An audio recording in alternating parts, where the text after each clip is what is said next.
Praise the lord. સર્વને ખ્રિસ્તમાં praise the lord પાઠવું છું. આજના આ સેકન્ડ એપિસોડમાં ઈસુ મસીહના નામમાં હું તમારું વેલકમ કરું છું.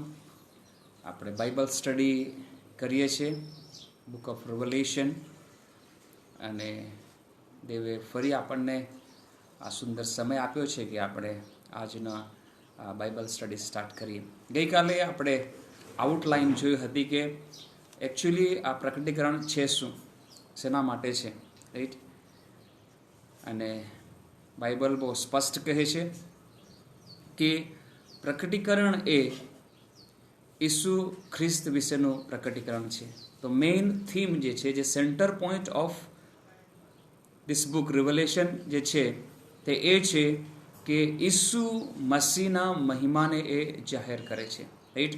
અને આપણે એ જ બાબતો પર વિશેષ ધ્યાન આપનાર છે કે ઈસુ મસીહનો મહિમા પ્રકટીકરણ કેવી રીતે જાહેર કરે છે, રાઈટ. બીજી બાબત આપણે ધ્યાન રાખવાની છે કે આ દેવ તરફથી અપાયેલું પ્રકટીકરણ છે, અને દેવે ઈસુ મસીહને આપ્યું, અને ઈસુ મસીહે પોતાનો સ્વર્ગદૂત મોકલીને એના સેવક યોહાનને એ પ્રકટીકરણ આપ્યું. અને એટલા માટે આપવામાં આવ્યું કે એક સેવક તરીકે આપણે, એક વિશ્વાસુ તરીકે આપણે એકબીજાને ઈસુ મસીહના પ્રકટીકરણ, એના મહિમા વિશે આપણે કહી શકીએ, રાઈટ. અને એક બીજી વાત આપણે યાદ રાખવાની છે, આ કેમ આપવામાં આવ્યું છે.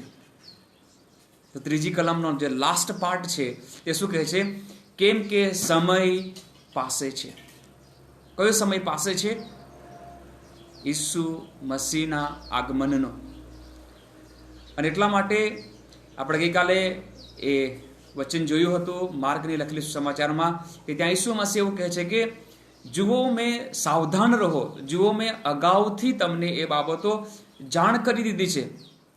તો આ જે વચન છે એક સાવધાન રહેવાના માટે, અને બીજી જે બાબત છે કે આપણે શું કરીએ? દેવના મહિમાને જાણી શકીએ. સમય પાસે છે એટલા માટે. ફરી આજે પહેલા અધ્યાયનો આપણે પૂરેપૂરો અભ્યાસ કરવાના છે, શબ્દશઃ આપણે જનારા છે, અને કેવી રીતે ઈસુ મસીહનું વર્ણન યોહાન અહીં કરે છે એ બાબત આપણે જોનાર છે. અને પહેલો અધ્યાય અને 19મી કલમ આપણે વાંચીએ, ત્યાં એવું લખેલું છે, ઈસુ મસીહના આ શબ્દ છે કે જે યોહાનને કહેવામાં આવ્યા છે કે તે જે જોયું છે, જે બાબતો તારી આંખોએ જોયું છે, સ્પેશિયલી એની આંખો તે સમયે કોને જોઈ રહી હતી? ઈસુ મસીહને, રાઈટ. કેમ કે ઈસુ મસીહ એની સાથે ફેસ ટુ ફેસ વાત કરી રહ્યો હતો. નેક્સ્ટ આગળના મોમેન્ટમાં આપણે જોનાર છે. અને જે છે કે યોહાનના સમયની અંદર, પ્રભુના આ ચહેરાના સમયમાં જે બાબતો અસ્તિત્વમાં છે, માનો મંડળી જે છે તે અસ્તિત્વમાં હતી, રાઈટ. તો જે છે, અને હવે પછી જે થશે, અને ત્યારબાદ મંડળીના યુગ પછી જે બાબતો થનાર છે, તો એ સગળી બાબતો તું લખ. એ 3 બાબતો ઈસુ મસીહ એને કહે છે. એક, કે જે તું હમણાં જોઈ રહ્યો છે, તું મને જોઈ રહ્યો છે, મારો મહિમા તું પ્રગટ કર, ત્યાં લખ. બીજી બાબત કે તારા સમયમાં જે ચર્ચો છે, મંડળીઓ છે, તેઓને તું જાહેર કર કે પરમેશ્વરની યોજના આ યુગને માટે શું છે, ચર્ચ યુગને માટે શું છે. અને ત્રીજી બાબત કે એ ચર્ચ યુગ જ્યારે પૂર્ણ થશે ત્યાર પછી જે ઘટનાઓ બનનાર છે તે પણ તું નોંધ કર. કેમ? તાકી મારા લોકો સાવધ થાય, અને સમય બહુ નજીક આવ્યો છે. તો આ એક આપણું આઉટલાઇન છે કે જેના દ્વારા આપણે આજનું આ પ્રકટીકરણનો આ પહેલા અધ્યાયનો આપણે અભ્યાસ કરનાર છે. આખો અધ્યાય જે છે તે ઈસુ મસીહનું વર્ણન કરે છે, રાઈટ. અને આ જ અધ્યાયના ચોથી કલમથી લઈને 20મી કલમ સુધી જો આપણે વાંચીશું, રાઈટ, પરંતુ એમાં જે સેન્ટર પોઈન્ટ જે છે તે આપણે સમજવાનો છે કે પર્પઝ શું છે. 7મી જે કલમ છે તે તમને મને એનો પર્પઝ જાહેર કરે છે કે કેમ હું ઈસુ મસીહ વિશેના આ પ્રકટીકરણને લખી રહ્યો છે. કેમ કે આ જે 7મી કલમ છે એના પહેલા જે ઈસુ મસીહનું વર્ણન કરવામાં આવ્યું છે, તે જે એણે ઈસુ મસીહ સાથે જ્યારે એ સેવા કરતો હતો અને એણે જે નજરો નજર જોયું હતું, એવી રીતે એ ઈસુ મસીહનું વર્ણન કરે છે. પરંતુ 7મી કલમ પછીનું જે વર્ણન છે એ પુનરુત્થાન થયેલો ઈસુ મસીહ સ્વર્ગના અંદર કેવા મહિમામાં છે તે મહિમાને એ જાહેર કરે છે. એ મહિમાવંત રિઝરેક્ટેડ જીસસના વિઝનને જોઈને એનું વર્ણન કરે છે. તો પ્રિયો, 2 ભાગના અંદર ઈસુ મસીહનું વર્ણન વહેંચેલું છે અને જે 7મી જે કલમ છે એ માનો સેન્ટર છે. અને 7મી કલમમાં શું કહે છે, આવો આપણે વાંચીએ. જુઓ, તે વાદળા સહિત આવે છે, દરેક આંખ અને જેઓએ તેને વિંધ્યો તેઓ પણ તેને જોશે, અને પૃથ્વી પરની સર્વ જાતિઓ તેને લીધે વિલાપ કરશે. હા, આમીન. Praise the lord. રાઈટ, બહુ સ્પષ્ટ કહે છે કે સમય પાસે આવી ગયો છે, એનું આગમન બહુ નજદીક છે. અને જે લોકોએ ઈસુ મસીહને જલીલ કર્યો, જેઓએ ઈસુ મસીહને વધસ્તંભે જોડ્યો, જેઓએ એના ખૂંકમાં ભાલો માર્યો, જેઓએ તેને વિંધ્યો, એવો પણ એને આવતા જોશે, અને પૃથ્વી પરની સર્વ જાતિઓ શું કરશે? વિલાપ કરશે. રાઈટ ને? આપણે કદાચ વિચાર કરીશું, અરે ઈસુ મસીહ આવી રહ્યો છે તો વિલાપ કેમ? બરાબર ને? એ તો સારી બાબત છે. પ્રિયો, એ સારી બાબત કોના માટે છે? જેઓનું રૂપાંતર થનાર છે, જેઓ રાપ્ચર થનાર છે, તેઓને માટે સારી બાબત છે. પરંતુ જેઓનો ભાગ રાપ્ચરમાં નથી, જેઓનું પુનરુત્થાન નથી થતું, તેઓના માટે આ વિલાપનો સમય છે. જેઓ ઈસુ મસીહના આગમન પછી જો પૃથ્વી પર રહી જાય છે, તેઓના માટે બહુ દુઃખની ઘડી છે. અને તે આપણે 5મા અધ્યાય પછી આપણે જોનાર છે કે જેને યહોવાનો દિવસ કહેવામાં આવે છે, એ દિવસ વિશે આપણે શીખનાર છે. અને એટલા માટે અહીં કહે છે કે સઘળા દરેક વ્યક્તિ જોશે અને વિલાપ કરશે. અને વિલાપ કરનાર કોણ છે? જે લોકોનું રૂપાંતર નથી થતું, જેઓ રાપ્ચરમાં જેઓને ભાગ નથી મળતો. અને એટલા માટે સંત યોહાન શું કહે છે કે તમે જ્યારે બાઇબલ રીડ કરો, આ પ્રકટીકરણ, એક વાત તમારે બહુ શ્યોર હોવી જોઈએ કે તમારો ભાગ રાપ્ચરમાં હોવો જોઈએ. રેપ્ચરેશન જ્યારે થશે ત્યારે તમે એટલી તૈયારીમાં રહો કે તમારું શું થઈ જાય? રૂપાંતર થઈ જાય. રાઈટ? અને એટલા માટે આ મારો પર્પઝ છે ઈસુ મસીહને તમને કહેવાના માટે. બીજો પર્પઝ જે આ ઈસુ મસીહનું વર્ણન એ શા માટે કરે છે બહુ મહિમાવંત રીતે? કેમ કે એક મંડળી તરીકે, મંડળીનું જે ઉદ્ભવ સ્થાન છે એ ઈસુ મસીહના ખૂંકના અંદર જ્યારે ભાલો મારવામાં આવ્યો અને એમાંથી જે લોહી નીકળે છે અને પાણી નીકળે છે, તો ખૂંકમાંથી ઈસુ મસીહમાંથી મંડળીનો ઉદ્ભવ સ્થાન થયો છે. જેવી રીતે આદમની પાંસળી લઈને હવાને બનાવવામાં આવે છે, તેવી રીતે માનો ઈસુ મસીહની એ પાંસળીમાંથી નીકળેલું એ લોહી અને પાણી દ્વારા આ મંડળીનો જન્મ થયો છે. તો મંડળીએ ઈસુ મસીહ વિશેનું સંપૂર્ણ જ્ઞાન હોવું જોઈએ.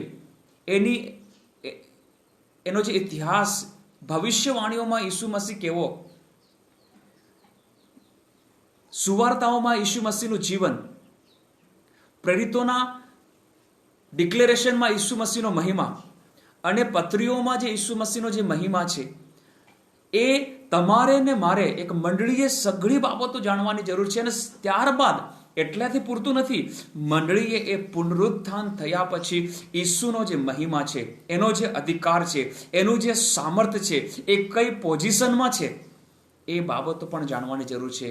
એક મંડળી તરીકે, એક વિશ્વાસુ તરીકે તમારી પાસે, મારી પાસે, આપણી પાસે ઈસુ મસીહનું કમ્પ્લીટ નોલેજ હોવું જોઈએ. અને એટલા માટે આ પહેલો આખો અધ્યાય એ ઈસુ મસીહને અદ્ભુત રીતે વર્ણન કરે છે. રાઈટ? કેમ કે પરમેશ્વરની કમ્પ્લેન શું છે ખબર છે પ્રિયો? જૂના કરારમાં એવું લખવામાં આવે છે કે મારા લોકો જ્ઞાનના અભાવે નાશ પામે છે. યહોવા શું કહે છે કે મારા લોકો જ્ઞાનના અભાવે નાશ પામે છે. કોના વિશેનું જ્ઞાન? દુનિયા વિશેનું જ્ઞાન નહીં, જગત વિશેનું જ્ઞાન નહીં, સાયન્સનું નોલેજ નહીં, નોલેજ અબાઉટ હિમ, દેવ વિશેનું જ્ઞાન, યીશુ મસીહ વિશેનું જ્ઞાન, પવિત્ર આત્મા વિશેના જ્ઞાનના અભાવે તેઓ નાશ પામી રહ્યા છે. અને એટલા માટે પ્રિયો, આ જે જ્ઞાનની વાતો, યીશુ મસીહનું જે વર્ણન છે, યીશુ મસીહને અલગ રીતે જાહેર કરે છે, તે આપણે આજે મનન કરનાર છે, તે આજે આપણે શીખનાર છે. અને હું હોપ કરું છું કે તમે રેડી છો આ શીખવાના માટે. આવો આપણે હું તમારા માટે ચોથી કલમ અને આગળ આપણે ચોથી કલમથી લઈને 20મી કલમ સુધી યીશુ મસીહનું જે વર્ણન છે અને એ જ બાબતો જૂના કરારમાં પણ મળે છે. કેમ કે મેં તમને ગઈકાલે કહ્યું હતું કે આ જે પ્રકટીકરણની 404 કલમો જે છે તે જૂના કરારના કમસે કમ 808 કલમોમાંથી લેવામાં આવ્યું છે. તો ડાયરેક્ટલી આ પ્રકટીકરણ ક્યાંથી લેવામાં આવ્યું છે? પરમેશ્વરે ઓલરેડી પ્રબોધકોના પુસ્તકમાં આ બાબતો પહેલેથી જ જાહેર કરી દેવામાં આવી હતી. પરંતુ જેમ દાનિયેલને કહેવામાં આવ્યું હતું કે તું એને સીલ કરી દે, એને તું મુદ્રાંકિત કરી દે, કેમ કે એ અંતના સમયને માટે છે. પરંતુ જ્યારે યોહાનના સમયમાં આવે છે ત્યારે યોહાનને એ પ્રકટીકરણ ખુલ્લું મૂકવાના માટે કહેવામાં આવે છે. કેમ કે સમય પાસે છે. ત્યાં શું કહેવામાં આવ્યું હતું કે આ અંત સમયને માટે છે, તું તો શાંતિથી તું ઊંઘી જા. દાનિયેલને એવું કહેવામાં આવ્યું હતું. પરંતુ અહીં સ્પષ્ટ રીતે કહેવામાં આવે છે કે સમય પાસે છે. એટલા માટે જે બાબતો બંધ કરવામાં આવી હતી તે બાબતો પણ ખુલ્લી કરવામાં આવે છે, અને એ છે પ્રકટીકરણ. આમેન. આવો વાંચીએ, ચોથી કલમથી આગળ વાંચીએ. અહીં યોહાન ઇન્ટ્રોડક્શન આપે છે, તેઓને ઓર ડિટેલમાં ઈસુ મસીહના એ વર્ણન વિશે લઈ જાય. એના પહેલા શું કહે છે? આસિયામાંની 7 મંડળીઓ જોગ જે છે એ બાબત શું છે? મંડળીઓ. એના સમયની અંદર આસિયામાંની મંડળીઓ જોગ લખિતંક યોહાન. હવે તમે જુઓ, જે છે, જે હતો અને જે આવનાર છે. આ ડાયરેક્ટલી કોન્ટેક્ટ કોની સાથે છે? હું જે છું તે છું, ગઈકાલે, આજે અને યુગાનો યુગ એવો ને એવો છું પરમેશ્વર. યીશુ મસીહ ક્યારે બદલાયું નથી. રાઈટ? એને બહુ સ્પષ્ટ રીતે કહી દે છે અહીં યોહાન કે જે છે, જે હતો અને જે આવનાર છે એ તમારી જોડે બોલી રહ્યો છે. તેના તરફથી તથા તેના રાજ્યસનની આગળ જે 7 આત્માઓ છે. હવે આપણે વિચાર કરીએ છીએ કે અરે 7 આત્મા કેવી રીતે? આત્મા તો એક જ છે, પવિત્ર આત્મા. તો 7 આત્મા ક્યાંથી આવી ગયા? બરાબર ને? રિયલી પ્રિયો, પવિત્ર આત્મા તો એક જ છે. બટ એ પવિત્ર આત્માને જે ગુણો છે એને અલગ અલગ રીતે વર્ણવવામાં આવે છે, અને તે આપણે એ જૂના કરારમાં ઓલરેડી છે. આવો આપણે વાંચીએ યશાયા પ્રબોધકનું પુસ્તક. એનો જ્યારે આપણે 11મો અધ્યાય ખોલીએ છીએ તો આપણને ખબર પડશે કે 7 આત્મા શું છે, એને કયા કયા નામો આપવામાં આવ્યા છે. બરાબર? યશાયા પ્રબોધકનું પુસ્તક, એનો 1લો અધ્યાય અને 2જી કલમ. રાઈટ? એક છે યહોવાનો આત્મા, બીજો સુબુદ્ધિનો આત્મા, ત્રીજો સમજનો આત્મા, ચોથો વિવેક બુદ્ધિનો આત્મા, 5મો પરાક્રમનો આત્મા, 6ઠ્ઠો જ્ઞાનનો આત્મા, અને 7મો યહોવાના ભયનો આત્મા. 7 આત્મા.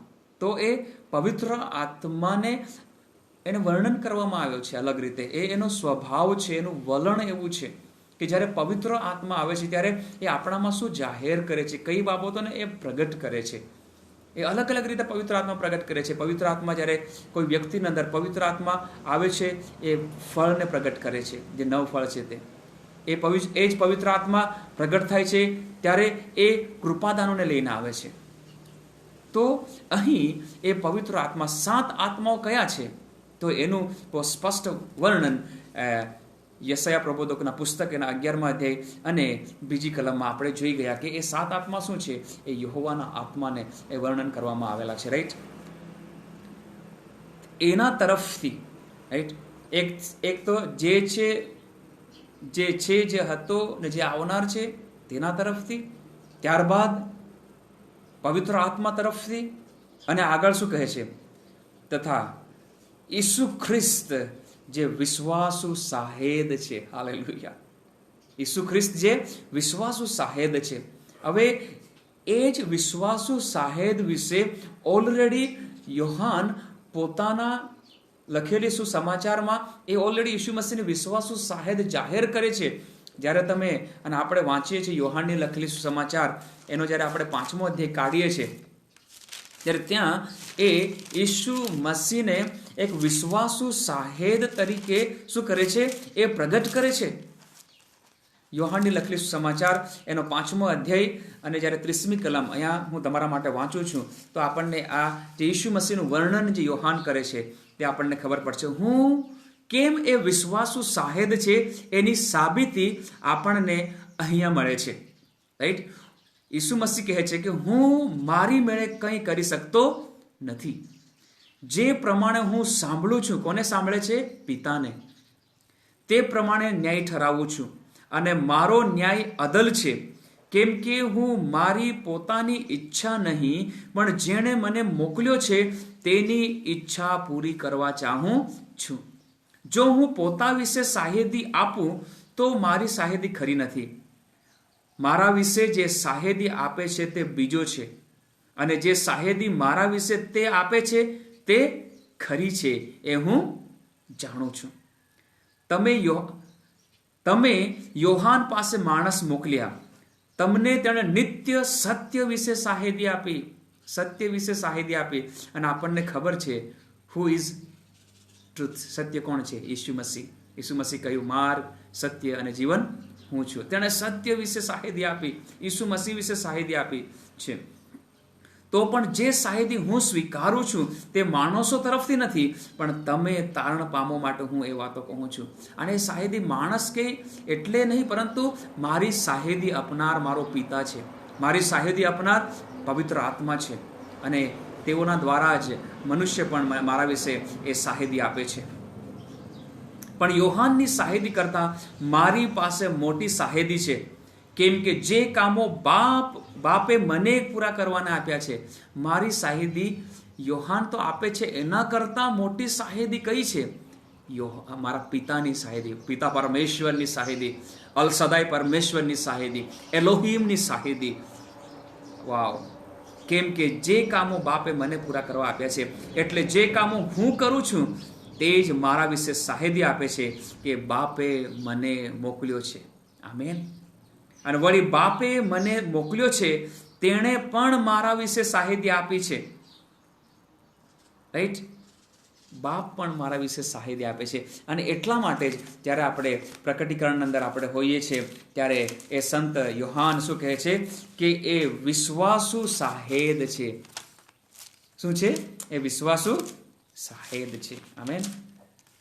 અને મુએલામાંથી પ્રથમ જનિત. આમેન. હમણાં જ આપણે પુનરુત્થાનનો રવિવાર ઉજવણી કરી. એ પ્રથમ છે મુએલામાં, અને એ પુનરુત્થાન થયેલું મુએલામાં, પુનરુત્થાન થયેલામાં એ ફર્સ્ટ છે. He is first. રાઈટ ને? કેમ કે હવે મૃત્યુનો એના પર અધિકાર નથી. અને જે કોઈ એ પુનરુત્થાન થયેલા ઈસુ મસીહ પર વિશ્વાસ કરે છે તેને અનંત જીવન છે. અને એ જ અનંત જીવનને લઈને સંત પોલ બહુ અધિકાર સાથે, હિંમત સાથે કહે છે કે હે મૃત્યુ, તારો ડંખ ક્યાં છે? Where is your victory, the death? Tell me. એ કહે છે કે મારા ઈસુ મસીહ એ પુનરુત્થાન થયેલો છે, અને એ મુએલામાંથી પ્રથમ જનિત છે, એ ફર્સ્ટ ઉઠ્યો છે, એ ફર્સ્ટ ઉઠ્યો છે, અને પૃથ્વીના રાજાઓનો અધિપતિ છે. હાલેલુયા. અને એટલા માટે જ ઈસુ મસીહે કહ્યું, પુનરુત્થાન થયા પછી જ્યારે એ સ્વર્ગારોહણ થતો હતો, એણે કહ્યું કે આકાશ અને પૃથ્વીનો સર્વ અધિકાર મને આપવામાં આવ્યો છે. I am the solo authority of this entire universal. મારી પાસે જ એકલા જ પાસે આ અધિકાર છે. આમેન. અને એટલા માટે અને સંત પોલ લખે છે, આવો આપણે એફએસસીનો પત્ર ખોલીએ, ત્યાં આપણને આ જે બહુ સ્પષ્ટ રીતે આપણને ખ્યાલ આવશે, જે મનન આપણે કરી રહ્યા છે. પ્રકટીકરણ એનો પહેલો અધ્યાયને એનો જે કલમ પાસે છે કે પૃથ્વીઓના રાજાનો અધિપતિ છે. હવે અહીં એ શું કહે છે, જ્યારે એ પુનરુત્થાન પામે છે, એફએસીઓનો પત્ર એનો પહેલો અધ્યાય અને 20મી કલમથી હું તમારા માટે વાંચું છું. અહીં એવું લખવામાં છે કે તેણે દેવ પિતાએ સામર્થ ખ્રિસ્તમાં દેખાડીને. કયું સામર્થ? પવિત્ર આત્માનું સામર્થ.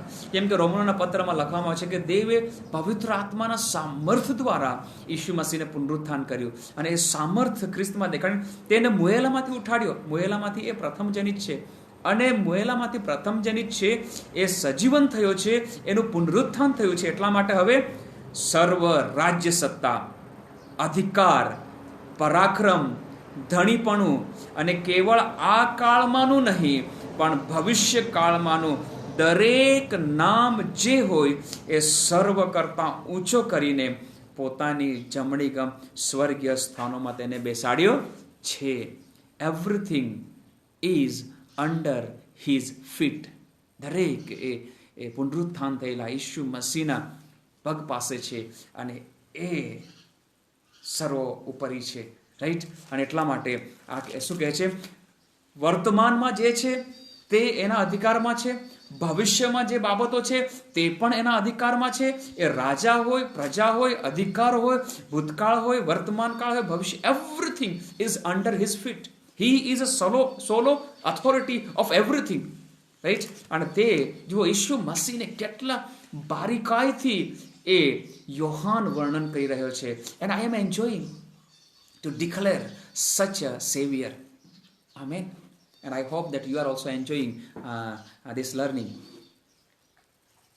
પછી કહે છે કે આ ઈસુ મસીહ તરફથી તમારા પર કૃપા અને શાંતિ હોજો. બોલો આમેન. અને કહો કે હું એ કૃપા આ સમયે રિસીવ કરું છું, આ શાંતિ હું આ સમયે રિસીવ કરું છું.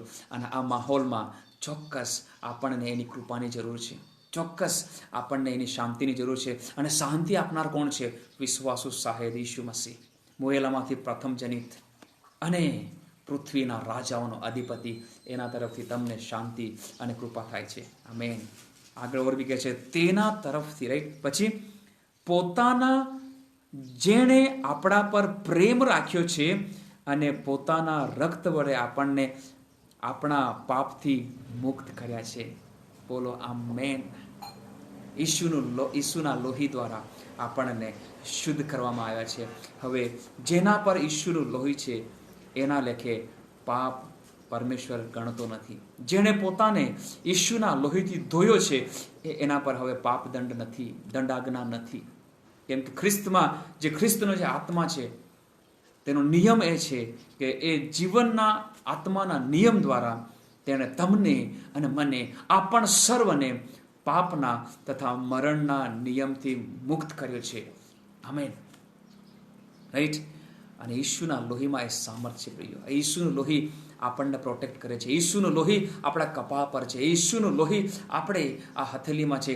ઈસુનું લોહીએ આપણને ઘેરી લીધો છે. આપણા ઘર પર ઈસુનું લોહી છે. આપણે દરેક વસ્તુ પર ઈસુનું લોહી છે. અને ઈસુનું લોહી એ સર્વ સમર્થ છે. અને એ ઈસુના લોહીમાં તમને ને મને ખરીદવામાં આવ્યા છે, મૂલ્ય આપીને ખરીદવામાં આવ્યા છે. તમારું ને મારું મૂલ્ય વધસ્તંભ પર ચૂકવી દેવામાં આવ્યું છે. અને પ્રિય, એ ઈસુનું લોહી જે સર્વમાં સર્વસ્વ છે, એ ઈસુનું લોહી તમારા અને મારા જીવન પર છે. અને એટલા માટે હું તમને કહું છું, ચીયર અપ, ડરો નહીં. Have faith in this blood of Jesus. Isu મસીહના આ પવિત્ર લોહી પર આપણે વિશ્વાસ કરીએ, એના સામર્થ પર આપણે વિશ્વાસ કરીએ. હાલેલુયા. જો એ લાલ જેવા પાપને ધોઈને શુદ્ધ કરી શકે છે તો કેટલો અધિકાર એ ઈસુ મસીહના પવિત્ર લોહીમાં છે મારા પ્રિય.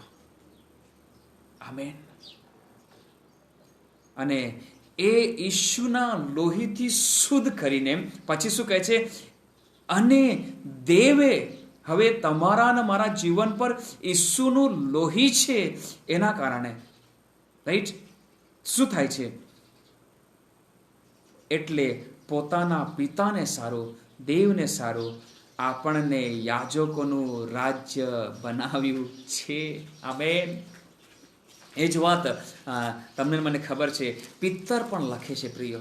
અહીં યોહાન એ બાબતને ફરીથી રિપીટ કરે છે કે પ્રિય આપણે ને દેવના માટે રાજ્ય બનાવવામાં આવે છે. જ્યારે આપણે પહેલો પિત્તર એનો 2 અધ્યાય વાંચીએ છીએ અને એની 9મી કલમ જ્યારે આપણે વાંચીએ છીએ ત્યારે કેવી રીતે આપણને એનું રાજ્ય યાજકોનું રાજ્ય બનાવ્યું છે તે સ્પષ્ટ લખે છે કે પણ તમે તો પસંદ કરેલી જાતિ છો.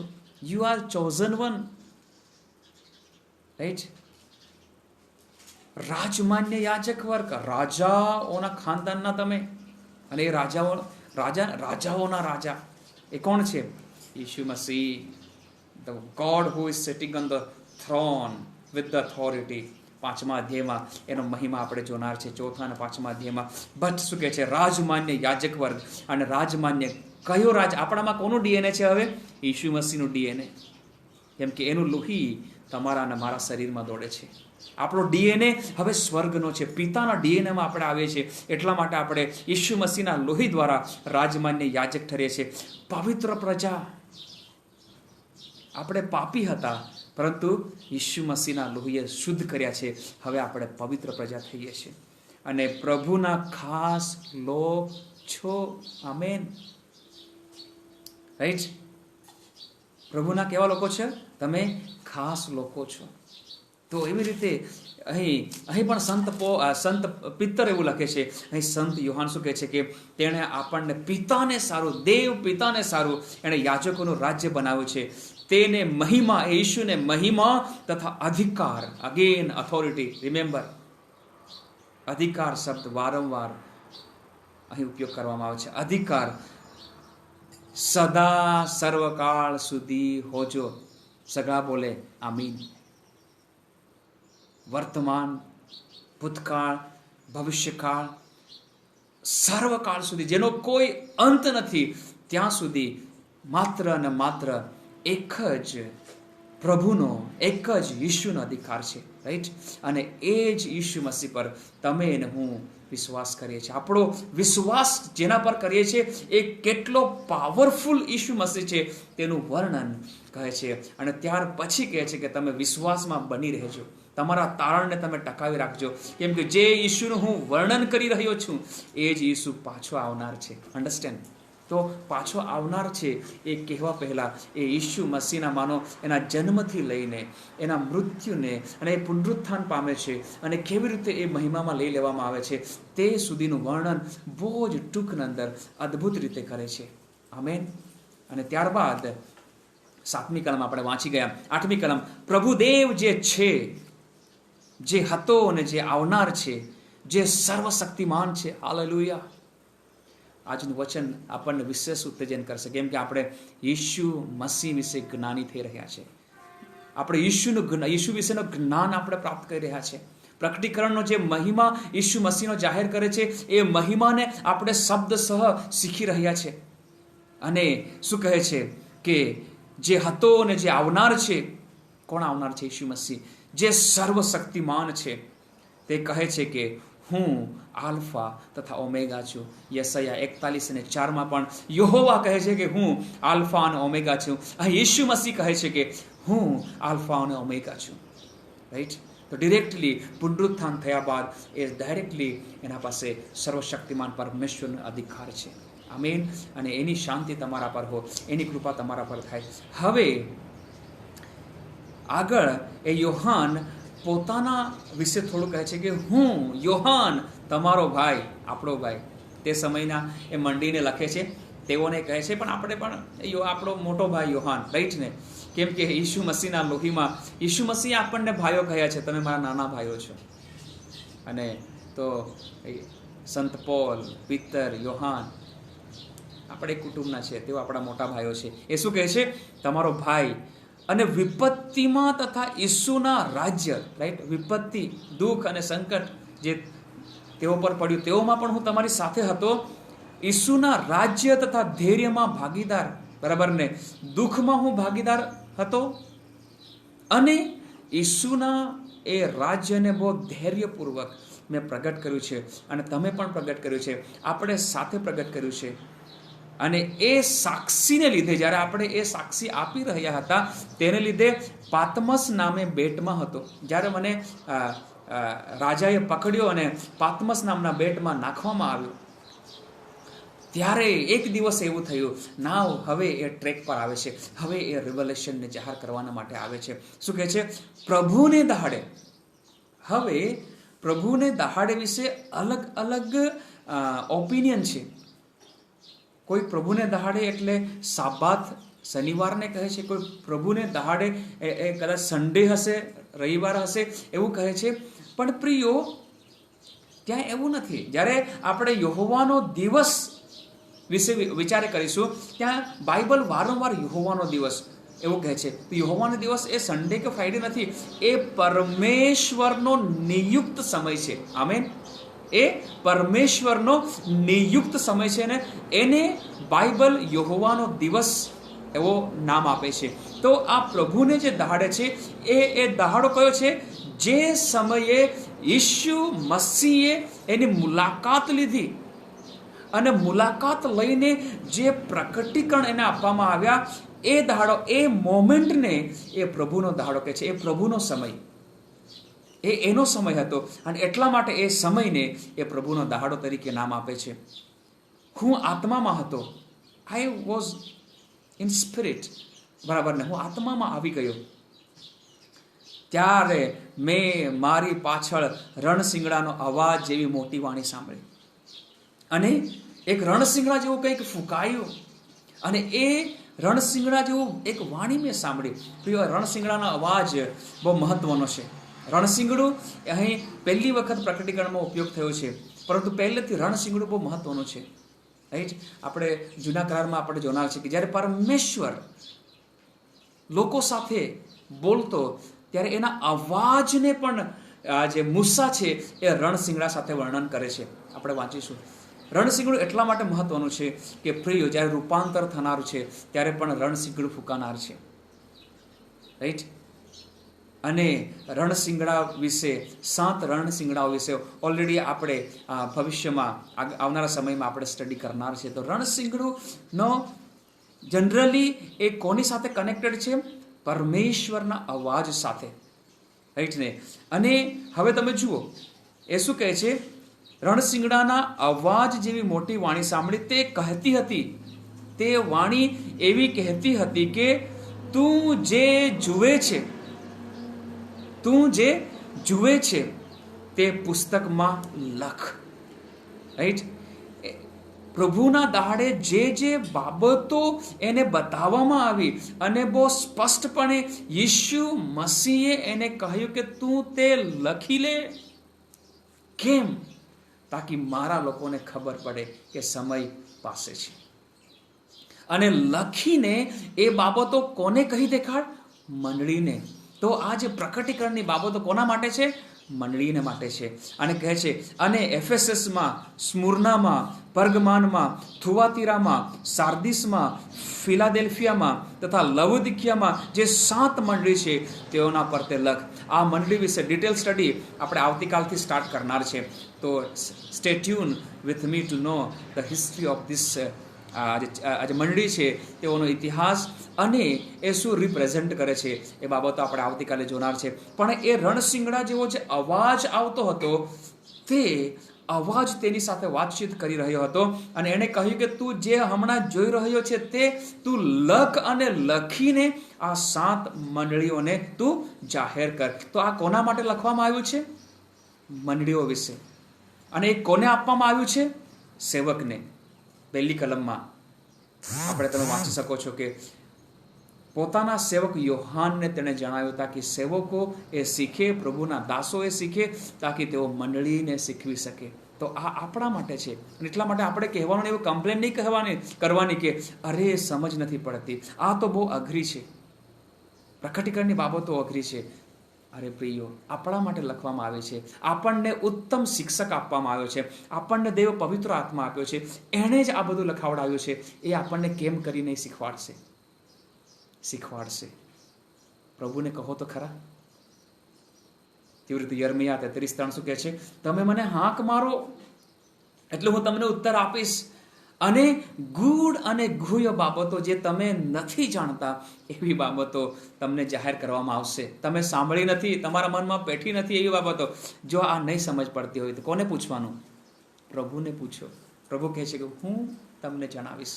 રાઈટ? તો રણશિંગડા વિશે તો અહીં 1 મિનિટ આપણે થોભીએ, જૂના કરારમાં જઈએ કે યહોવાની વાણી જે છે તે પણ રણશિંગડા સાથે સરખાવવામાં આવી છે.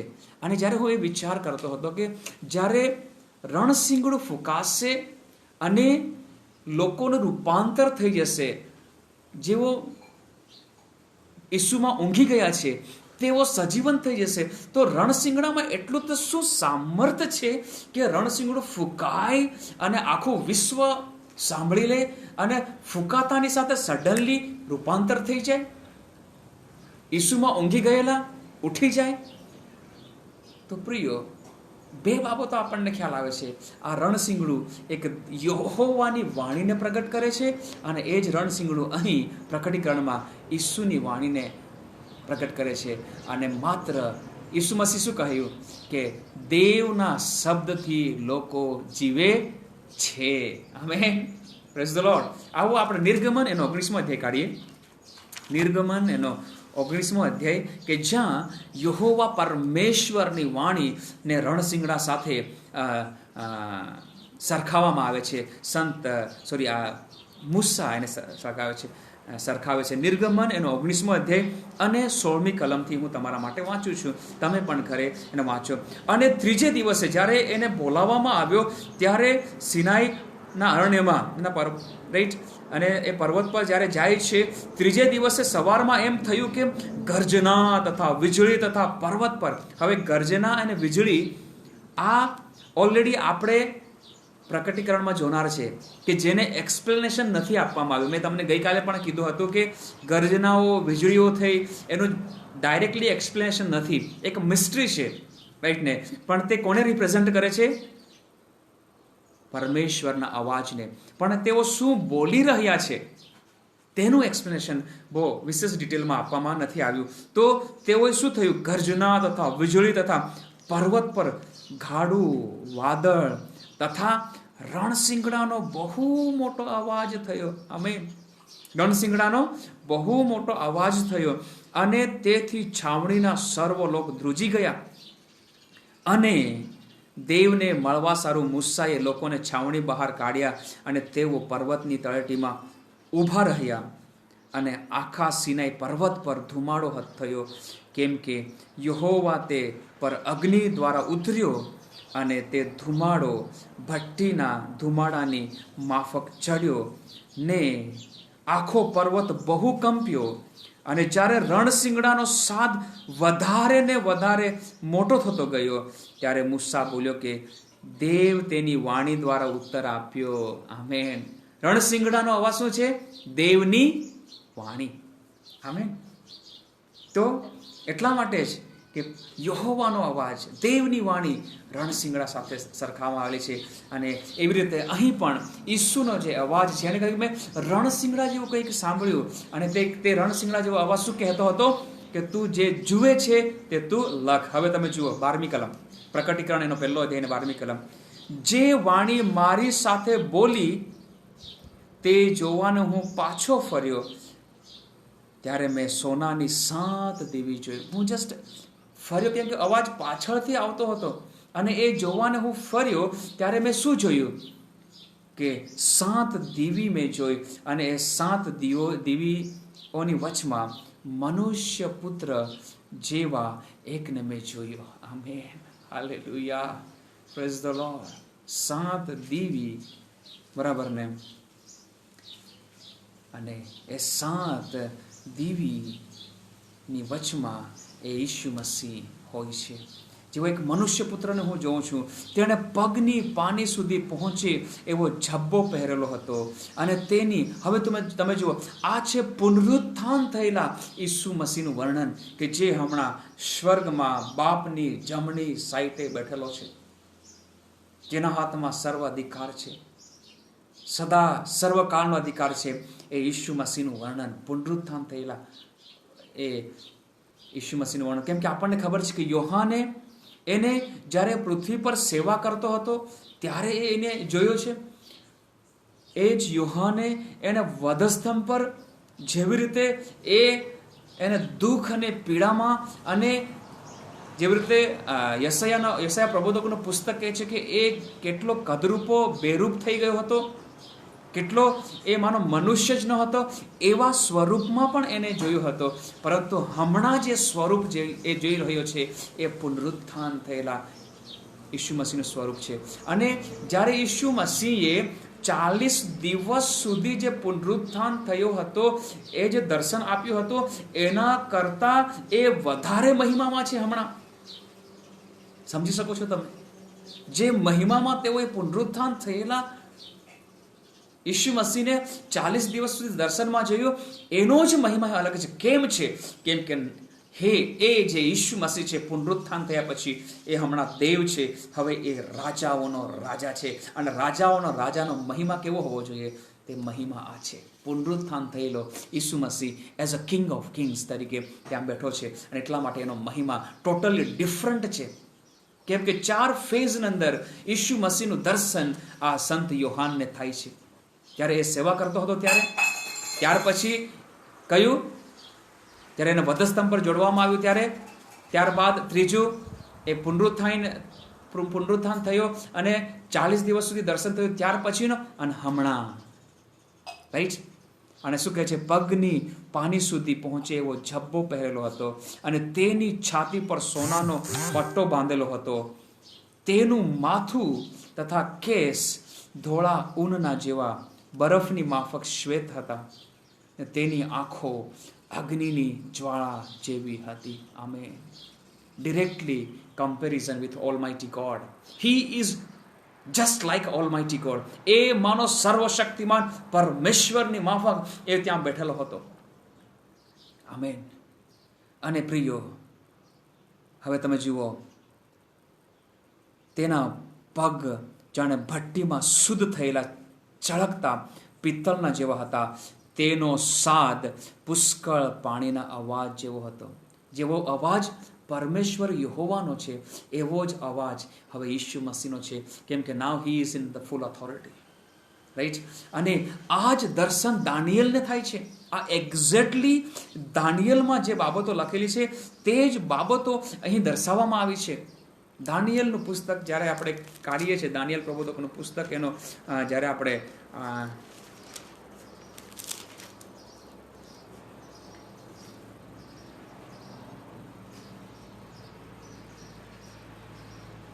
દસમો અધ્યાય કાઢીએ છીએ, 10મો અધ્યાય કાઢીએ છીએ અને 5મી કલમ જ્યારે આપણે વાંચીએ છીએ, રાઈટ, ત્યાં એવું લખેલું છે, મેં મારી આંખો ઊંચી કરીને જોયું તો જુઓ, સણના વસ્ત્ર પહેરેલો એક માણસ ઊભો હતો. તેની કમર ઉફાઝના ચોખ્ખા સોનાના કમરબંધથી બાંધેલી હતી. કેન યુ ઇમેજિન કે પુનરુત્થાનનું એ દર્શન, ઈસુ મસીહનો એ મહિમા દાનિયેલે એના સમયમાં જોયો હતો. આમેન. અને શું કહે છે કે એ ઉફાઝના ચોખ્ખા સોનાના કમરબંધથી બાંધેલી હતી. તેનું શરીર પણ પોખરાજના જેવું હતું. પોખરાજ વિશે આપણે 4થા અધ્યાયમાં આપણે જાણીશું કે કેમ પોખરાજ વિશે એ લખવામાં આવેલું છે. તેનો ચહેરો વીજળીના જેવો દેખાતો હતો. તેની આંખો બળતી બત્તી જેવી હતી. અહીં પણ એની આંખોમાંથી શું છે? માનો અગ્નિ નીકળે છે. તેના હાથ ને તેના પગ ઓપેલા પિત્તળના રંગ જેવા હતા, ને તેનો શબ્દનો અવાજ ઘણા લોકોના કલકલાટ જેવો હતો. એનો સાદ અહીં પુષ્કળ પાણીના અવાજ જેવો હતો. અને જનરલી પાણી એ લોકોને દર્શાવે છે. આમેન. એના શબ્દમાં ઓથોરિટી હતી, એના શબ્દના અંદર પરાક્રમ હતું. એના શબ્દ કેમ કે એ ફૂલ ઓથોરિટીમાં બોલતો હતો. અને એનો સાધના અંદર કેવો અધિકાર છે, જો સાધનો અધિકાર પણ આપણે શીખી લઈએ. જ્યારે આપણે ગીત શાસ્ત્ર એનો 29મો અધ્યાય વાંચીએ છીએ ત્યારે એ સાદમાં શું સામર્થ્ય છે, એના અવાજમાં શું સામર્થ્ય છે, પ્રિયો તમને ને મને ખ્યાલ આવશે. જ્યારે 29મો અધ્યાય અને 3જી કલમથી આપણે આગળ વાંચીએ છીએ ત્યારે આપણને ખ્યાલ આવે છે કે યહોવાનો સાદ પાણી પર ગાજે છે, ગૌરવવાન દેવ ગર્જના કરે છે. હા, યહોવા ઘણા પાણી પર ગર્જના કરે છે. રાઈટ, યહોવાનો સાદ સમર્થ છે, એ સામર્થ્યથી ભરાયેલો છે, અધિકારથી ભરાયેલો છે. યહોવાનો સાદ કેવો છે? મહાત્મ્યથી ભરપૂર છે, મહત્વ ધરાવે છે. આમેન. અને એના સાદમાં શું અધિકાર સામર્થ્ય છે હવે આપણને ખ્યાલ આવે છે. યહોવાનો સાદ દેવદારોને ભાંગી નાખે છે. યહોવા લબાનોનના દેવદારોને ટુકડા ટુકડા કરી નાખે છે. વાછરડીને પેઠે એ કુદાવે છે તેઓને. જંગલી ગોધાની બચ્ચાની પેઠે તે લબાનોનને સિરિયોનને કુદાવે છે. યહોવાનો સાદ અગ્નિની જ્વાળાને ભેદે છે. યહોવાનો સાદ અરણ્યને ધ્રુજાવે છે.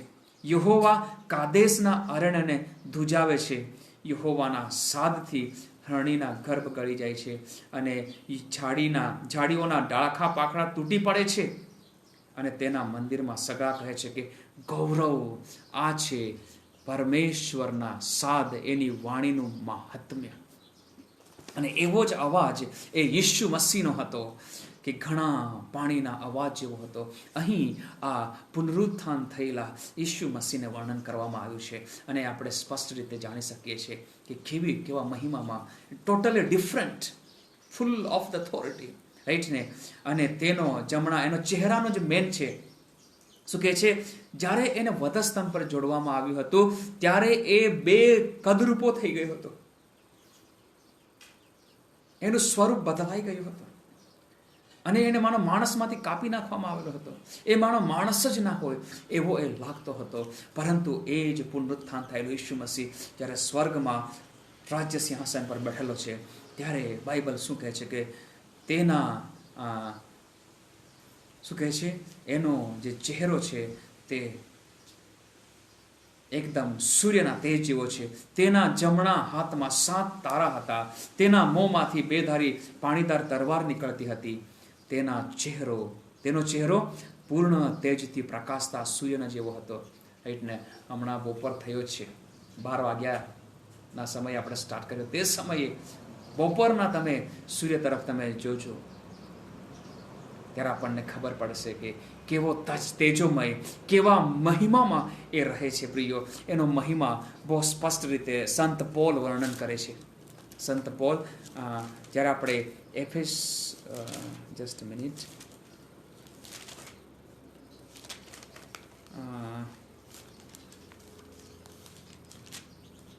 ત્યાં એવું લખવામાં આવ્યું છે કે એ સંપૂર્ણપણે તેજોમય પરમેશ્વર છે કે જે તેજમાં એ રહે છે.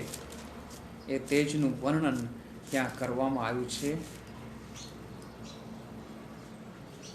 હા, આપણે તિમોથી એનો પહેલો પત્ર કાઢીશું, એનો 6ઠ્ઠો અધ્યાય, ત્યારે આપણને ખબર પડશે કેવો મહિમામાં તે રહે છે. હું 15મી કલમ અને 16મી કલમ તમારા માટે વાંચું છું. જે ધન્ય તથા એકલો સ્વામી છે, જે રાજાઓના રાજા, આમેન, એનો તો મહિમા આપણે પ્રકટીકરણમાં જોઈ રહ્યા છે. રાજાઓનો રાજા તથા પ્રભુઓનો પ્રભુ છે, જે આવનાર છે, એનો મહિમા. રાઈટ? આમેન. તે નિર્મિત સમયે એ પ્રગટ થવું દેખાડશે. તેને એકલાને અમરપણું છે ને પાસે જઈ શકાય નહીં એવા પ્રકાશમાં જે રહે છે, જેને કોઈ માણસે જોયો નથી ને તે જોઈ શકતો નથી. તેને સદાકાળ ગૌરવ તથા સામર્થ્ય છે. આમેન. એ એટલા બધા મહિમામાં રહે છે અને એનો જે મહિમા જે રિફ્લેક્ટ થાય છે, એનો એ મહિમા છે, એને ગ્લોરી છે. એનો તેજ જે છે તે ગ્લોરી છે. બરાબર ને? જેવી રીતે આ યશાયા પ્રબોધકનો પુસ્તકના 7મા અધ્યાયમાં 2 વાત કરે છે. ઉઠ, પ્રકાશિત થા, તારો પ્રકાશ આવ્યો છે. એનો તેજ તારા પર પ્રગટ થાય. પ્રકાશ અને તેજ 2 ડિફરન્ટ બાબતો છે. તે આપણે જોઈશું મંડળીઓ વિશે આપણે જ્યારે વર્ણન ડિસ્કસ કરીશું ત્યારે, જ્યારે આપણે એની સ્ટડી કરીશું ત્યારે. બરાબર? પ્રકાશ અલગ છે, તેજ અલગ છે. અને એના ચહેરા પર શું હતું? તેજથી એ પ્રકાશ થતો. તેજ આવવાને કારણે પ્રકાશ આવતો હતો. આમેન. અન્ડરસ્ટેન્ડ? તેજ આવવાને કારણે પ્રકાશ થતો હતો. એનો ચહેરો પ્રકાશિત, અને કોના જેવો હતો? એ સૂર્યના જેવો હતો. ત્યારે જ્યારે મેં તેને જોયો ત્યારે મુએલા જેવો થઈને હું તેના ચરણા આગળ પડી ગયો. પછી તેણે પોતાનો જમણો હાથ મારા પર પકડી દીધો. જ્યારે મેં એને જોયો, I was fell on his feet. કેમ કે એનું તેજ બહુ જબરજસ્ત હતું. એ જ બાબત કોણ કોણ કહે છે? દાનિયેલ પણ એવી જ રીતે કહે છે, જ્યારે મેં એને જોયો ત્યારે હું પડી ગયો એના ચરણોમાં. એનું તેજ એટલું જબરજસ્ત હતું. આવો ફરી આપણે દાનિયેલના 10મા અધ્યાયમાં જઈએ. શું કહે છે? હું પડી ગયો, બરાબર ને? અને આગળ તમે, હું વાંચું છું 8મી કલમ 9મી કલમથી.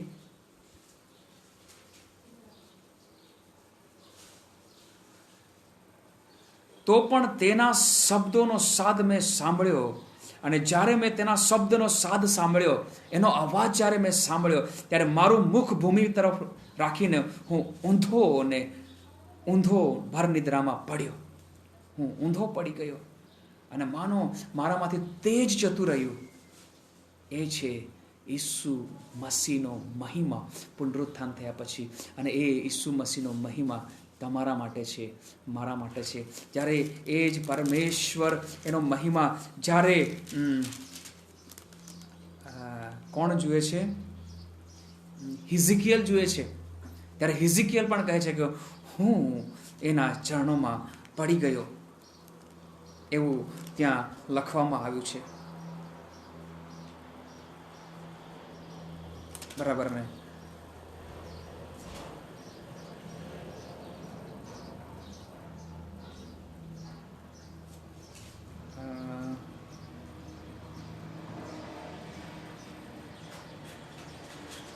માફ કરશો મને, બરાબર ને? ત્યાં એવું લખવામાં આવ્યું છે કે હું એના ચરણોમાં પડી ગયો, અને યહોવાના આત્માએ મારામાં પ્રવેશ કરીને એણે કહ્યું કે ઉઠ. અને તે ત્યાં એવું લખવામાં આવેલું છે. એ મારા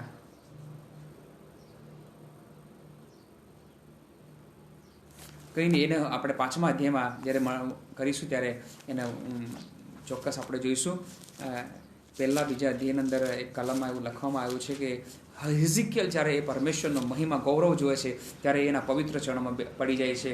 અને એ પણ તાકાત વગરનો હોય છે. ત્યારે દેવનો આત્મા એનામાં પ્રવેશ કરે છે, અને દેવનો આત્મા એને તાકાત આપે છે, અને પછી એ ઊભો થાય છે. તો અહીં પણ જ્યારે એ દેવ ઈસુ મસીહનો મહિમા, દેવનો જેવો મહિમા, સંપૂર્ણ તેજમય પુનરુત્થાન થયેલા એ પરમેશ્વરનો મહિમા જ્યારે એ જુએ છે ત્યારે એના ચરણોમાં એ પડી જાય છે. અને પછી ઈસુ મસીહ પોતાનો હાથ લાંબો કરીને એને અડકે છે, અને તેણે કહ્યું કે બીમાં. આમેન. એ જ ઈસુ મસીહનો અવાજ તમારી પાસે પહોંચી રહ્યો છે, અને એ અવાજ કહે છે કે મારા દીકરાઓ, તમે બીઓમાં. Don't worry, fear not. Why? Because I am resurrected God. હું જીવંત છું, બરાબર ને? હું જીવંત છું, અને હું જીવંત પરમેશ્વર છું, અને એટલા માટે તમે બીહો માં. શું કહે છે? Just weight. શું કહે છે? તમે બીહો માં.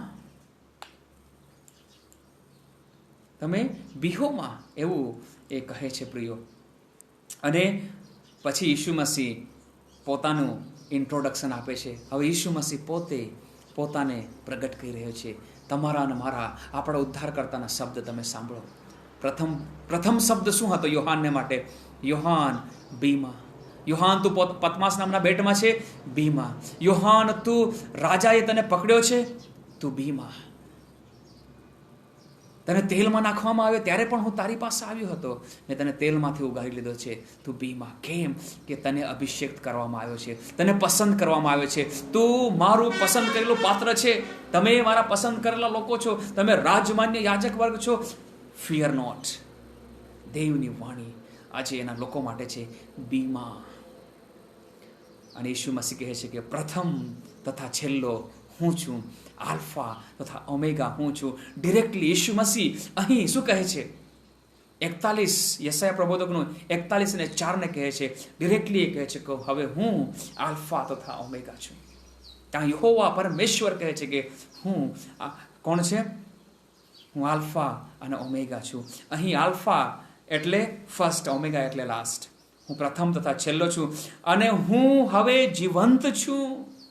That is the what Jesus is declaring, કે હું પ્રથમ જનિત છું. પુનરુત્થાન થયેલામાં હું પ્રથમ જનિત છું. I am the only one. ઘણા મૃત્યુ પામ્યા, મેં તેઓને સજીવન પણ કર્યા, પરંતુ તેઓનો સમય જ્યારે આવ્યો ત્યારે લાજર પણ મૃત્યુ પામ્યો, એ અધિકારીની દીકરી પણ મૃત્યુ પામી. આજે પણ મારા પ્રિય, તમારી ને મારી પ્રાર્થના દ્વારા ઘણા બધા એવા મૃત્યુ પામેલા લોકોને પરમેશ્વર સજીવન કરે છે, પણ તેઓ ફરીથી મૃત્યુ પામે છે. બટ ઈસુ મસીહ કહે છે એવું મારી સાથે નથી, કેમ કે હું જીવન છું. હું મોં પણ હતો, હવે હું જીવંત છું, અને હું જીવંત હવે સદા કાળને માટે છું. હું સર્વદા જીવંત છું, એવો કહે છે. એ સંત યોહાનને કમ્ફર્ટ કરે છે, કેમ કે ત્યારે એને કમ્ફર્ટની જરૂર હતી, કેમ કે એ પાત્મસ નામના બેટમાં હતો. દુઃખદ. અને પાત્મસ નામનો બેટ એટલે માનો એકલો, કોઈ એની સાથે નથી. પથ્થરો તોડવાના માટે નાખી દેવામાં આવે, એવી રીતે નીરો રાજા એ આ બધી વ્યવસ્થા કરી હતી, અને એવા સમયે એને દિલાસાની જરૂર હતી. એટલા માટે તેને કહેતો હતો કે ભીમા, હું પ્રથમ તથા છેલ્લો છું, હું જીવંત છું, હું મૂવો પણ હતો, અને જુઓ સદાકાળ કેવો છું? જીવતો છું. અને મરણ તથા હાદેસની કૂંચીઓ મારી પાસે છે. સગડા બોલો આમેન, હાલેલુયા. ઈસુ મસીહ કહે છે કે હવે મરણની અને હાદેસની કૂચીઓ મારી પાસે છે. બરાબર ને? જે હાદેસ, જે આદમ પાસેથી છૂટવી લેવામાં આવી હતી, ઈસુ મસીહ કહે છે કે મેં એ પરત મેળવી છે. હવે સર્વ અધિકાર મારી પાસે છે. હવે શેતાન પાસે નથી. એ ખાલી ફૂફાડા મારે છે, એ ગર્જના કરે છે, પરંતુ એને વધસ્તંભ પર હરાવી દેવામાં આવ્યો છે. હું એના ઘરે જઈને જ્યારે ઈસુ મસીહને દાટવામાં આવે છે, ત્યારે એ હાદેસની અને આ મરણની કૂચી લેવાના માટે એને એ નરકાગ્નિમાં જવું પડે છે. અને એના ઘરે જઈને એને એના માથાને કૂચલી દેવામાં આવે છે, એને હરાવવામાં આવે છે. એની પાસેથી એ હાદેસની અને મરણની કૂચીઓ લઈ લેવામાં આવે છે. અને એટલા માટે ઈસુ મસીહે સંત પિત્તરને કહ્યું હતું કે જે મંડળી હું બાંધીશ તેના પર હાદેસની સત્તા નહીં ચાલે. કેમ નહીં ચાલે? કેમ કે હવે એની કૂચી મારી પાસે છે. હવે મારો અધિકાર, પવિત્ર આત્માનો અધિકાર મંડળી પર રહેશે. Amen, hallelujah. અને એટલા માટે તમારા પર અને મારા પર કોનો અધિકાર છે? ઈસુ મસીહનો, પુનરુત્થાન થયેલા ઈસુ મસીહનો અધિકાર છે. અને એટલા માટે પ્રિયો એ એવું કહે છે. અને ત્યારબાદ હવે ઈસુ મસીહના શબ્દ તમે સાંભળો. તે જે જોયું છે, તને જે બાબતો પ્રગટ કરવામાં આવી છે મારા વિશે અને થનારી બાબતો વિશે, અને જે છે, જે મંડળીઓ વિશેનું પ્રકટીકરણ જે તારા સમયમાં છે, જે 7 મંડળીઓ છે તેઓના વિશે જે મેં તમને કહ્યું છે, તને મેં પ્રગટ કર્યું છે, એ અને પછી જે થનાર છે, મંડળીના યુગ પછી જે થનાર છે, તે સર્વ લખ. આમેન. એ ઈસુ મસીહનો કમાન્ડ છે. અને ઈસુ મસીહે કોની પાસેથી એ પ્રાપ્ત કર્યું છે? દેવ પિતાએ એને પ્રકટીકરણ આપ્યું છે. આમેન. તો પ્રકટીકરણ આપનાર પિતા છે, રિસીવ કરનાર પુત્ર છે, અને દૂતને મોકલીને એને યોહાનને આપ્યું, અને યોહાને પવિત્ર આત્માની સહાયતા દ્વારા આ લખ્યું છે. અને એ મંડળીઓને માટે છે. પ્રથમ એટલા માટે એ કોને લખે છે? મંડળીઓને લખે છે, કે જેના વિશે આપણે આવતીકાલથી એ 7 મંડળીઓને વિશે આપણે મનન કરનાર છે. પણ એ કોનો અધિકાર, કોણે કીધું? ઈસુ મસીહ કે તું તેઓને લખ. અને પછી ઈસુ મસીહ જે વર્ણન કરે છે, મારા જમણા હાથમાં જે 7 તારા તે જોયા, એ શું છે? તમે આપણે એવી રીતે જોતા જઈશું. બાઇબલ અહીં ઈસુ મસીહ પોતે વર્ણન કરી દે છે. આપણે બહુ વિચારવાની કે આપણું મગજ દોડાવવાની જરૂર નથી. ઈસુ મસીહ એની મિસ્ટ્રીને જાહેર કરે છે. સ્વર્ગદૂતો એની મિસ્ટ્રીને જાહેર કરે છે. તો બાઇબલ પોતે પ્રકટીકરણનું એક્સપ્લેનેશન કરે છે. બાઇબલ પોતે એ આપણને સમજાવે છે. અહીં ઈસુ મસીહ એ યોહાનને સમજાવે છે કે જે 7 તારા તે જોયા છે અને સોનાની જે 7 દીવી તે જોઈ છે, એનો મર્મ તું લખ. એનો મર્મ હું તને જણાવું છું, એનો મર્મ તું લખી લે. 7 તારા તે 7 મંડળીઓના દૂત છે. આમે 7 તારા જે 7 મંડળીઓના શું છે? દૂત છે. અને 7 દીવી તો 7 મંડળીઓ છે. ઈસુ મસીહ પોતે એક્સપ્લેન કરે છે કે 7 તારા અને 7 મંડળી કઈ છે. અને પ્રિય દર્શન શું હતું કે 7 જે દીવી છે એની વચમાં આ મનુષ્ય પુત્ર ઊભો છે. એટલે મંડળીનું સેન્ટર કોણ છે? ઈસુ મસીહ. આ મેન. અને મંડળીમાં કેવળ અને કેવળ ઈસુ મસીહ મહિમાવંત થવો જોઈએ, કોઈ પણ વ્યક્તિ નહીં. કેમ કે 7 મંડળી, તમને ખબર છે કે 7 દીવી જોઈ અને તે દીવીઓની વચમાં 7 દીવીઓની વચમાં મનુષ્ય પુત્ર એટલે ઈસુ મસીહને જોયું. અને એટલા માટે મારા પ્રિયો, પ્રભુના દાસો, પ્રભુના સેવકો, વિશ્વાસુ ભાઈઓ અને બહેનો, હું તમને અપીલ કરવા માંગુ છું એક તમારો ભાઈ તરીકે, પ્રભુનો સેવક તરીકે, કે મંડળીમાં સેન્ટર સ્થાન કોનું હોવું જોઈએ? Only and only Jesus Christ, Isu Masih. સંત પોલ પણ કહે છે કે મંડળીનું શિર કોણ છે? ઈસુ મસીહ. અને સઘળો મહિમા કોને મળવો જોઈએ? ઈસુ મસીહને મળવો જોઈએ. અને એટલા માટે મારા પ્રિયો, આ છે ઈસુ મસીહનું વર્ણન. આ છે કોનું વર્ણન? ઈસુ મસીહનું વર્ણન છે મારા પ્રિયો, કે જે સંત યોહાનને આપવામાં આવ્યું. હવે આપણે એન્ડ ભાગમાં છે. હવે આ ઈસુ મસીહ જેને પુનરુત્થાનનું દર્શન, આ જ યોહાન કે જેને પુનરુત્થાનનું દર્શન થયું છે ઈસુ મસીહને, હવે જ્યારે આપણે જોઈશું ત્યારે આ ઈસુ મસીહનું વર્ણન અલગ અલગ રીતે મંડળીઓને આપવામાં આવે છે. અને એ જાહેર કરવામાં આવે છે કે મંડળીઓ સાથે વ્યવહાર કરનાર ઈસુ મસીહ છે. મંડળીઓનો સેન્ટર ઈસુ મસીહ છે. પ્રિયો, આપણે એ મંડળીઓનો ઇતિહાસ અને મંડળીઓને જે વિશે જે બધી બાબતો ઈસુ મસીહે સ્વયં એ બાબતો લખી છે, તેના વિશે આપણે કાલે મનન કરનાર છે. આવતીકાલથી આપણે મનન કરનાર છે. ત્યારે આપણે જોઈ શકીશું. અને આપણે પ્રભુના દાસો તરીકે આપણે વિશેષ આપણે એને શીખવાની કોશિશ કરીશું કે મારી મંડળી જેને દેવે મને આપી છે, હું કઈ કેટેગરીમાં આવું છું.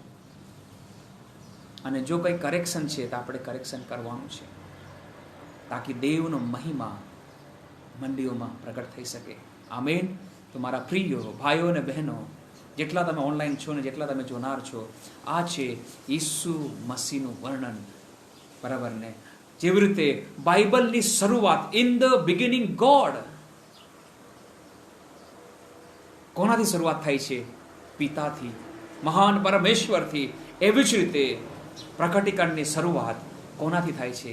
ઈસુ મસીહના વર્ણન દ્વારા. શરૂઆત સેમ જ છે.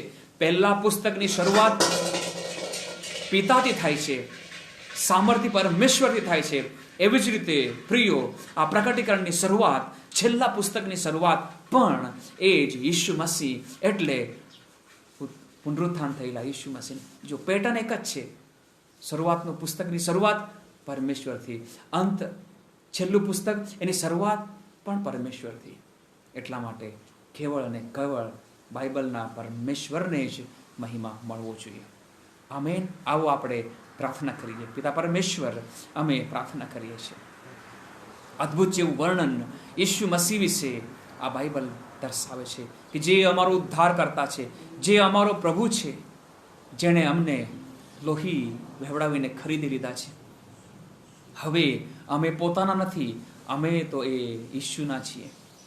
અને અમારું જીવન, સંત પોલ કહે છે તેવી રીતે, અમારું જીવન ઈસુ મસીહમાં ગુપ્ત છે. અને ઈસુ મસીહ પિતામાં છે, એટલે અમારું જીવન પિતામાં ગુપ્ત છે, દેવમાં ગુપ્ત છે. We are cover with the gods glory. દેવના મહિમાથી અમે કવર છીએ. હાલેલુયા. અને એટલા માટે આ ઈસુ મસીહનું જે વર્ણન, એનું દર્શન અમે વચન દ્વારા જોયું છે.